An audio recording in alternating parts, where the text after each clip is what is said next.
Number GK. ഇന്ന് നമ്മൾ പറയാൻ പോകുന്ന നമ്പർ 0 ആണ്. ഗ്രീനിച്ച് രേഖ 0 ഡിഗ്രി രേഖാംശമാണ്. ഗ്രീനിച്ച് രേഖ 0 ഡിഗ്രി രേഖാംശമാണ്.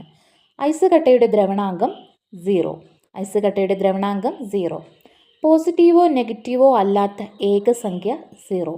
പോസിറ്റീവോ നെഗറ്റീവോ അല്ലാത്ത ഏകസംഖ്യ 0. ഭൂമധ്യരേഖ 0 ഡിഗ്രി അക്ഷാംശമാണ്. ഭൂമധ്യരേഖ 0 ഡിഗ്രി അക്ഷാംശമാണ്. ജലം ഐസാകുന്ന ഊഷ്മാവ് 0 ഡിഗ്രി സെൽഷ്യസ് ആണ്. ജലം ഐസാകുന്ന ഊഷ്മാവ് 0 ഡിഗ്രി സെൽഷ്യസ് ആണ്. ഗണിതശാസ്ത്രത്തിന് 0 അക്കമാണ് ഇന്ത്യ സംഭാവന ചെയ്തത്. ഗണിതശാസ്ത്രത്തിന് 0 എന്ന അക്കമാണ് ഇന്ത്യ സംഭാവന ചെയ്തത്. ജലത്തിൻ്റെ കലോറിക മൂല്യം 0 ആണ്. ജലത്തിൻ്റെ കലോറിക മൂല്യം 0 ആണ്. ഒരു വസ്തു നിശ്ചലാവസ്ഥയിൽ നിന്ന് യാത്ര ആരംഭിക്കുമ്പോഴും നിർബാധം താഴേക്ക് പതിക്കുമ്പോഴും അതിൻ്റെ ആദ്യ പ്രവേഗം 0 ആണ്. ഒരു വസ്തു നിശ്ചലാവസ്ഥയിൽ നിന്ന് യാത്ര ആരംഭിക്കുമ്പോഴും നിർബാധം താഴേക്ക് പതിക്കുമ്പോഴും അതിൻ്റെ